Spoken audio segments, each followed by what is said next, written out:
All right. So in Genesis, all right, Genesis chapter 25, we read about Esau. He sold his birthright, all right, and it went to who? To Jacob, all right? And that's just how it was meant to go all along. For Jacob to rule and to rule, to have the birthright and be in the kingdom. And that's what these damn Arabs and these crackers are mad about. They're still weeping and crying and mad that Israel, Jacob, got the blessing, the birthright to rule the kingdom. Because the scriptures say that the world was made for our sakes. All right? Salvation is only for Israel and Israel only. The world, the earth was created, all right, first for, the Father and the Son, Yahweh Shai, all right, but Israel, Jacob, the world was made for us, all right, and we're supposed to be an example and a representation of the Father and the Son, all right, because he lives forever. He can never die, all right, he can never die. He lives forever, all right, and we're a representation on the earth, an extinction, a representation of the Father and the Son. All right, and that what? We might live forever and be eternal because he's eternal and he lives forever. All right. This is Isaiah 63 and verse 1. Who is this that cometh from Edom with dyed garments from Bosra? This that is glorious in his apparel, traveling in the greatness of his strength. I that speak in righteousness, mighty to save. Wherefore art thou red in thine apparel, and thy garments like him that treadeth in the wine fat? I have trodden the winepress alone, and of the people there was none with me, for I would tread them in my anger and trample them in my fury, and their blood shall be sprinkled upon my garments, and I will stain all my remnant. All right? You see that? What does verse 1 say? Who is this that cometh from Edom with dyed garments from Bosra? Where is Edom at? All right, Bosra. Where is it located? It's over there near Mecca in the Middle East. All right? And who's over there? The Muslims, the Arabs.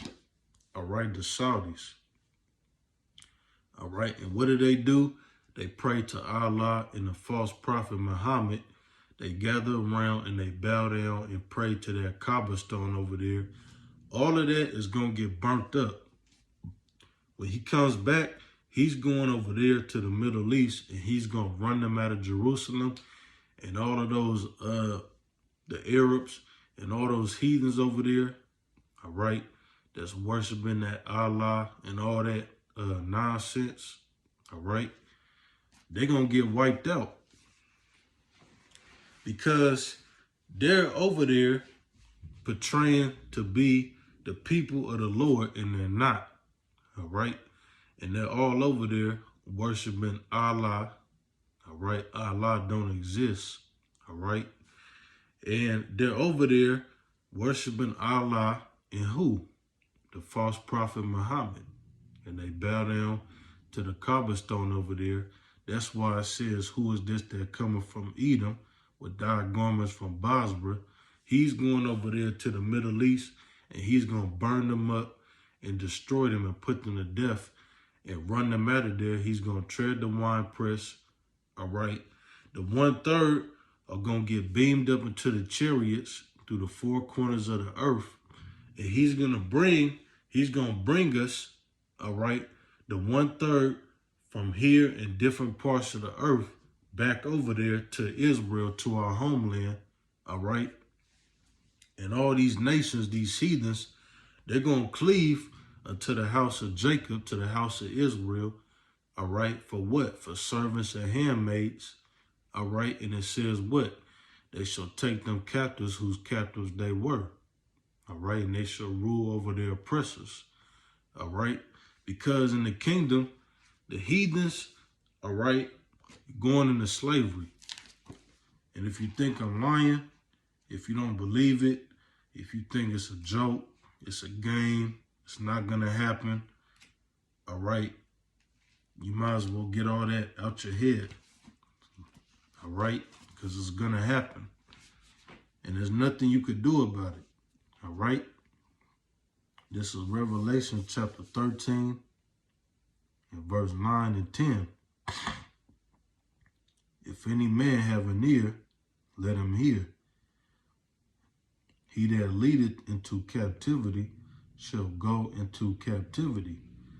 He that killeth with the sword must be killed with the sword. Here is the patience and the faith of the saints. All right? So you heathens, all right, you're going into slavery. All right? And you're going to serve, you're going to be servants, all right, to Israel for everything you did. Because you got to pay for what you did. All right? And you damn devils, man, all right, you elites that's going to run and hide in your underground bunkers when all hell breaks loose. When the time comes, all right, you elites, you damn devils, man, you're going down. All right? You are going down. All right? And you're not going to escape. All right? Because you devils, man, you got hell to pay. This is Isaiah chapter 14, all right, and verse 1. For the Lord will have mercy on Jacob and will yet choose Israel and set them in their own land, and the strangers shall be joined with them, and they shall cleave to the house of Jacob, and the people shall take them and bring them to their place, and the house of Israel shall possess them in the land of the Lord for servants and handmaids, and they shall take them captives, whose captives they were, and they shall rule over their oppressors. All right? So, if the kingdom of heaven is for everybody, why is it saying in Revelation chapter 13, verse 9 and 10, he that leadeth into captivity shall go into captivity? And why does it say in Isaiah chapter 14, verse 2, all right, that what? And the people shall bring them, all right, to their place, and the house of Israel shall possess them in the land of the Lord for servants and handmaids. So somebody's ass is going into captivity, all right?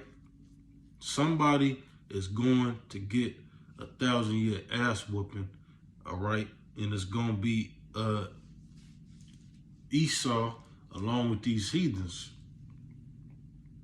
All right? So you Christians, you got a lot of answers. All right? You have a lot to answer for. All right? Because